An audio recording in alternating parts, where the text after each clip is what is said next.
তৃণমূল কংগ্রেস পশ্চিম বর্ধমান জেলা কমিটির সাধারণ সম্পাদক পদে দায়িত্ব পেলেন অনুপ কুমার মাঝি। খবর ছড়াতেই দলীয় কর্মীদের মধ্যে বইতে শুরু করেছে খুশির হাওয়া।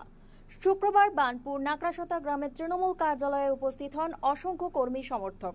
নতুন সাধারণ সম্পাদককে ফুলের তোড়া এবং মিষ্টিমুখ করিয়ে উষ্ণ অভিনন্দন জানানো হয়। নিজের প্রতিক্রিয়ায় অনুপ কুমার মাঝি বলেন, দলীয় সংগঠন থেকে এটি আমার কাছে একদিকে বড় পাওনা, অন্যদিকে বড় দায়িত্ব। সংগঠনকে আরো মজবুত করতে আমি সর্বশক্তি নিয়োগ করব।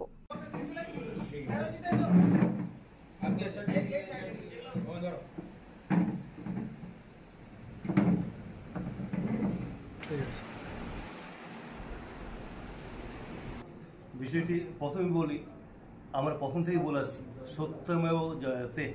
এটা আমরা যেই ধর্মে বিশ্বাস হয়নি না, প্রত্যেকেই এই তথ্যটা মেনে চলি। আমাদের সাংসদ অভিষেক বন্দ্যোপাধ্যায় প্রথমেই নির্দেশ দিয়েছিলেন, যেসব ব্লক থেকে যারা আমরা লোকসভা ভোটে পিছিয়ে ছিলাম, সেই সব ব্লক থেকে ব্লক সভাপতিরা অলরেডি চেঞ্জ হবে। সেই প্রথা মেনেই ব্লক সভাপতি আমাদের চেঞ্জ হয়েছে। আমাকে জেলায় একটা জায়গা দিয়েছে, যার জন্য আমাদের মাননীয় সাংসদ অভিষেক বন্দ্যোপাধ্যায় সহ আমাদের জেলার সমস্ত নেতৃবৃন্দকে, এমনকি বিধায়কগণকে অসংখ্য ধন্যবাদ জানাই। আমাদের সমগ্র আসানসোল দক্ষিণ ব্লক শহর তৃণমূল কংগ্রেসের যত কর্মী আছে, সাধারণ মানুষের প্রত্যেকেই ধন্যবাদ জানাই। কেননা যে সময় আমরা ছিলাম, ব্লকে ছিলাম, সেই সময় ব্লকটা একটা মানুষ যেভাবে সাথে ছিলেন, পাশে ছিলেন, যার জন্য আমরা আশা করব এবং প্রার্থনা করি আগামী দিনেও এইভাবেই পাশে থাকুক, সাথে থাকুক।